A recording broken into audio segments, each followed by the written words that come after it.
အားလုံးပဲမင်္ဂလာပါရှင် Ghost Stories မြန်မာ channel မှာပြန်လည်ကြိုဆိုလိုက်ပါတယ်ရှင်စိတ်ဝင်စားစရာကောင်းတဲ့ပရာလောကဇာတ်လမ်းများနဲ့တရေတစီဇာတ်လမ်းများကိုစိတ်ဝင်စားသူတို့အတွက်အမြဲမပြတ်တင်ဆက်ပေးသွားမှာဖြစ်လို့ကျမတို့ရဲ့ channel လေးကို like and following လေးလုပ်ပြီးစောင့်မျှော်ကြည့်ရှုဖို့ဖိတ်ခေါ်လိုက်ပါတယ်ရှင်ဒီနေ့တင်ဆက်ပေးမယ့်ဇာတ်လမ်းလေးကတော့မြေမျိုးကြီးဝါအိတ်ကျင်းစာလို့ခေါ်တဲ့စိတ်ဝင်စားစရာဇာတ်လမ်းလေးတစ်ပုဒ်ဖြစ်ပါရဲ့ရှင်ရွာသူရွာသားတွေကညဘက်ဆိုရင်အိမ်ရဲ့အပင်ကိုမထွက်ရဲကြဘူးကလေးငယ်ဒီကိုလည်းနေဝင်မှောင်ချင်းမတိုင်မီဆိုရင်အိမ်ကိုပြန်ခိုင်းကြတယ်အကြောင်းရင်းကတော့သူတို့ကစွန်းတို့ကဝေတို့ရဲ့ကျင်းစာကိုယုံကြည်ကြလို့ပါပဲဒီနေ့ညကရွာရဲ့သူရဲကောင်းလေးလို့ခေါ်တဲ့မောင်ဖူးတို့ရဲ့မင်္ဂလာဆောင်ညရွာသူရွာသားအလုံးစုယုံပျော်ရွှင်စွာနဲ့ကခုန်စားတောက်နေကြတယ်ဒါပေမဲ့ရွာရဲ့တက်ကြီးရွယ်ကိုထွတ်တဲ့ဦးချော်မင်းကတော့စိုးရိမ်တဲ့မျက်နှာနဲ့မိုးကုတ်ဆဝိုင်းကိုငေးချနေတယ်။မိုးကောင်းခင်မှာတိမ်တွေကလဆိုင်ကျွေကိုဖုံးကွယ်ကြီးတော့လေထိတ်တန်တွေကညင်းတာလုံးလာတယ်။ဦးကျော်မင်းကစိုးရိမ်တဲ့အသက်နဲ့မောင်ဖို့တော့ဒီထက်ပိုပြီးမနှက်သေးဘူးလား။ညဘက်ရောက်ပြီးတော်တဲ့ကသူတို့ရဲ့အသက်တွေကြားရင်မကောင်းဘူးမော်လူကလေး။မောင်ဖို့တော့ကတော့ရွာသားတွေနဲ့အတူဝိုင်းဖွဲ့တောက်ပြီးပျော်ရွှင်စွာနဲ့ဘာမှမဖြစ်ပါဘူးကြီးဟာဒီနေ့ကတော့ကျွန်တော်ရဲ့မင်္ဂလာရက်ပါစောနိုကမွေတော့ဆိုလားရှေးကလူကြီးတွေပြောတဲ့ပုံပြင်တွေပါပဲဗျာလို့ခက်ပေါ့ပေါ့နဲ့ပဲပြန်ပြောလိုက်တယ်မောင်ဖိုးတို့ရဲ့စကားကဂျေးရွာသူကြီးရဲ့နားတဲ့ကိုမဝင်ခဲ့ပါဘူးဘာလို့ဆိုသူကဒီရွာရဲ့တမိုင်းကိုတီးတဲ့သူဖြစ်လို့ပါပဲနှစ်ပေါင်းတရာကြာပြီဖြစ်တဲ့ကျင်းစာအကြောင်းကိုသူသိတယ်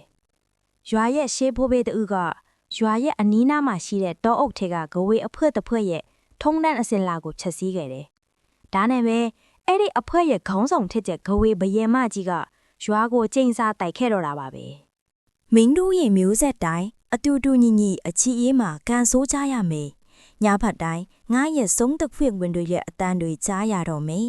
သူတို့အတန်တွေနောက်ကိုလိုက်ပြီးတောထဲမှာပျောက်ဆုံးကြရမယ်လို့ကျင်းစားတိုက်ချေတော့တာပါပဲ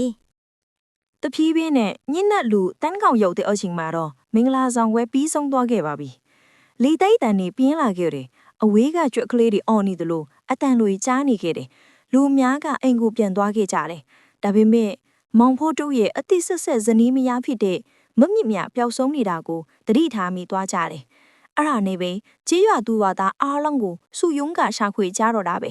ဒီခါမှာတော့တောထဲကနေကြွက်ကလေးတွေအော်တန်လိုအတန်တွေကြားလာရတော့တယ်အတန်တွေကလူတယောက်ရဲ့အတန်မဟုတ်ဘဲတရေတကောင်ရဲ့တချင်းဆိုတန်လိုဖြစ်နေတယ်တောထဲကနေအမျိုးသမီးအတန်ပါပါနဲ့သချင်းဆိုတန်ကြားနေရတယ်။လာခဲ့ချစ်သူရေတောထဲမှာထာဝရပျော်ရွှင်မှုတွေရှိရဲ့လာခဲ့ဒီလိုနဲ့မောင်ဖူးတို့ကအတန်လမ်းကြောင်းအတိုင်းတောထဲကိုဝင်သွားခဲ့တယ်။ရွာသားတွေကသူ့ရဲ့အတန်ကိုတူတူတိတ်ကြားရပြီးနောက်ဆုံးမှာတော့လုံးဝပျောက်ကွယ်သွားခဲ့ပါတော့တယ်။နောက်တနေ့မနက်ခင်းမှာတော့မောင်ဖူးတို့ကိုတောထဲမှာတေလူနီးပါအခြေအနေနဲ့တွေ့ခဲ့ရပါတော့တယ်။ဒါပေမဲ့လည်းမမင်းများကိုတော့မတွေ့ရသေးပါဘူး။သူလည်းစိတ်ရှုပ်ထွေးနေပြီးတော့စွန်းနေသူတို့ကမမင်းများကိုခိုးသွားတယ်လို့သာပြောနိုင်ပါတော့တယ်။ဒီလိုနဲ့ရွာမှာကြောက်ရွံ့စရာကောင်းတဲ့အရာတစ်ခုအနေနဲ့ပြန့်နှံ့သွားခဲ့ပါတယ်။မြေမျိုးကျေးရွာရဲ့တမိုင်းကြောင်းကိုသိနေတဲ့ဦးကျော်မင်းကရွာရဲ့လျှို့ဝှက်ချက်ဖြစ်တဲ့ကျင်းစားအကြောင်းကိုပြောပြလိုက်ပါတော့တယ်။ကျင်းစာကိုဖြေရမယ့်နီလန်းကတော့တောအုပ်အလဲမှာရှိတဲ့ကဝေဘီရင်မာကြီးရဲ့တင်းချိုင်းကိုသွားပြီးဒီရွာရဲ့ရှေးဟောင်းကြောက်စာတစ်ခုကိုပြန်လဲရယူပြီးတော့ရွာရဲ့အလဲဘဟိုမှာရှိတဲ့ဘိုးဘွေးဝိုင်းမှာမီးရှို့ရမယ်လို့ဦးကျော်မင်းကပြောလိုက်ပါတယ်။ဒါပေမဲ့ဒီခရီးကအလွန်အင်ပတက်အန်ရညာလွန်းနေ။ညဘက်မှာဆုံးနေတဲ့ကဝေတွေကတောအုပ်ကိုစောင့်ကြက်နေကြတာဖြစ်လို့ပါပဲ။အထီးစကားလဲကြားပြီးရောမောင်ဘူးတို့ကခိုင်မာတဲ့စိတ်ဓာတ်နဲ့ကျွန်တော်သွားမယ်မမြမြကိုဖြင်းခေါ်ခဲ့မယ်ဒီရွာရဲ့ကျိန်စာကိုကျွန်တော်ဖြေမယ်လို့ပြောကခရီးထွက်ဖို့စတင်လိုက်ပါတော့တယ်မောင်ဘူးတို့ကရွာရဲ့ရှီအောင်ထပ်ပုံများလက်နက်များနဲ့မိအိမ်တလက်ကိုယူဆောင်ကညဖက်တောအုပ်ထဲကိုခရီးထွက်ခဲ့ပါတယ်ဒီလိုနဲ့တောအုပ်ထဲမှာတော့ရင်သက်ရှူမောဖေယာခြေလန်းတန်တွေတောအုပ်ထဲကတီးဝက်တန်တွေဝဝဲကရေတန်တွေတရွှေရွှေအတန်တွေနဲ့စိတ်ချောက်ချနေစေခဲ့ပါတယ်တောအုပ်ကညဘက်လဲရောင်အသက်ဝင်လာသလိုအရိတ်တွေရွေ့ရနေလေတစ်ကိုင်းနေဆိုရင်လဲလူလက်တွေလိုလှုပ်ရှားနေပါတော့တယ်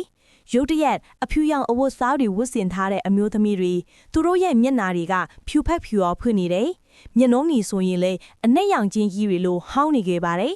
သူတို့ကတစ်ပင်တွေရဲ့နောင်ကပေါ်လာခဲ့ကြပါတယ်ဒါဦးကြီးကျော်မင်းပြောတဲ့ဆုံးဖြစ်လိမ့်မယ်လို့ကျွန်တော်တတိထားနေမိပါတယ်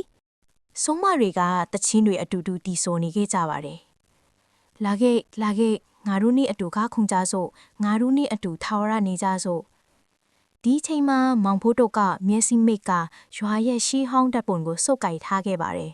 ဆုံးမများရဲ့အတန်တွေကသူ့ရဲ့ဦးနောက်ထဲကိုထိုးဖောက်ဝင်ရောက်လာတော့လေသူလုံးမရက်တတ်မသွားခဲ့ပါဘူးသူရှေ့ကိုပဲဆက်သွားနေခဲ့ပါတယ်နောက်ဆုံးမှာတော့သူဟာကဝေဘီအင်မကြီးရဲ့တင်ချိုင်းကူကိုရောက်ရှိသွားပါတော့တယ်တင်ချိုင်းကူကရှေးဟောင်းကြောက်စာတွေနဲ့ဝိုင်းရံထားပြီးအလဲပဟိုးမှာတော့ကြောက်ခက်ကတိဆောက်ခဲ့တဲ့ကြောက်တိုင်ကြီးတစ်ခုရှိနေခဲ့ပါတယ်ဒီလိုနဲ့ပဲမောင်ဖိုးတို့ဟာရွာရဲ့ရှေးရောင်းကြောက်စာကိုရှာဖွေတွေ့ရှိခဲ့ပါတော့တယ်ဒီအချိန်မှာပဲလေဟာစူညံစွာတိုက်ခတ်လာပြီးမိအိမ်မအလင်းရောင်ကမှိမ့်တောက်လာပါတော့တယ်တင်းချိုင်းကူရဲ့အလဲပဟိုကနေမိခိုးတွေစူယောင်းလာကအလွန်လှပတော့လဲကြောက်မတ်ဖွယ်ရမျက်နှာတစ်ခုဖြစ်ပေါ်လာခဲ့ပါတယ်အဲ့ဒီမျက်နှာကတော့ကဝေဘရင်မကြီးပဲဖြစ်ပါတယ်တစ်ချိန်တည်းမှာပဲကဝေဘရင်မကြီးကဘာကြောင့်ငါအိမ်ကိုနှောင့်ယှက်တာလဲလူသားမောင်ဖိုးတို့ဟာကြောက်ရွံ့တော်လဲခိုင်မာစွာဘရင်မကြီးကျေးဇူးပြုပြီးတော့ရွာလက်ချင်းကြားကိုဖြေပေးပါကျွန်တော်ချစ်သူကိုလည်းပြန်ပေးပါရွာရဲ့ရှေးအောင်ပစ္စည်းကိုပြန်ယူခွင့်ပြုပါ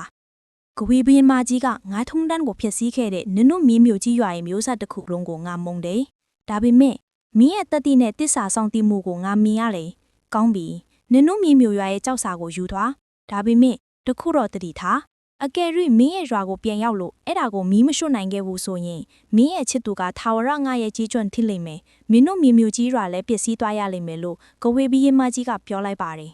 ဒီလိုနဲ့မောင်ဖိုးတို့ဟာကြောက်စာကိုယူဆောင်ကမြေမျိုးကြီးရွာကိုပြက်လေးပြေးလာခဲ့ပါတော့တယ်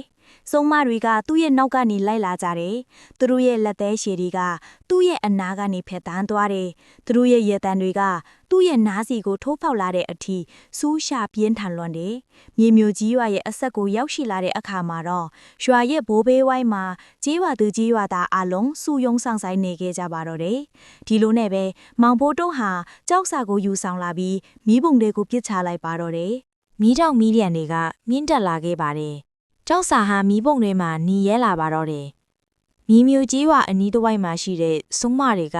ကြေကွဲဘဝအတန်နေနဲ့ပျောက်ကွယ်သွားကြပါတော့တယ်။ကြေးရွာရဲ့ကျိန်စာကလည်းပြီးလည်သွားပါတော့တယ်။နောက်တစ်နေ့နနက်မှာတော့ကြေးရွာရဲ့အိမ်တအိမ်ကနေမမစ်မြထွန့်လာခဲ့ပါတယ်။သူမကကျမ်းမာပြီးဘာမှမဖြစ်ခဲ့ဘလို့ဖြစ်နေပါတယ်။သူမကညဘက်မှာဘာဖြစ်သွားလဲဆိုတာကိုမမှတ်မိတော့ဘူးတဲ့။မြေမျိုးကြီးရွာကနောက်ဆုံးမှာတော့ကြောက်ရွံ့မှုကနေလွတ်မြောက်သွားခဲ့ပါတော့တယ်။ညဘက်တွေဆိုရင်လေရွာသူရွာသားများဟာအိမ်များအပြင်ကိုထွက်နိုင်လာကြပါတော့တယ်။ကလေးသူငယ်များလည်းလွတ်လပ်စွာကစားနိုင်ကြပါတော့တယ်။ဒါပေမဲ့တခါကရန်ဆိုရင်ရွာအနီးမှာရှိတဲ့တောအုပ်ထဲကလေတိုက်တန်တွေဟာကြွက်ကလေးများရဲ့အတန်လိုကြားရတယ်လို့ရွာသူရွာသားအချို့ကဆိုကြတယ်။မြေမျိုးရွာရဲ့တမိုင်းဟာရွာရဲ့အတိတ်ကိုတတိယစီခဲ့ပါတယ်။မြေမျိုးကြီးတော်ရင်တမိုင်းဟာကြီးရွာရဲ့အနာဂတ်ကိုတတိပေးသလိုစောနျားနဲ့ကဝေများကမြေမျိုးကြီးရွာရဲ့တမိုင်းထဲမှာထာဝရရှင်သန်နေမိဖြစ်ပါတော့တယ်ဇလန်းအဆုံးထိလိုက်ပါနာဆင်ပေးခဲ့သောပရိသတ်ကြီးကိုအထူးကျေးဇူးတင်ရှိပါရရှင်။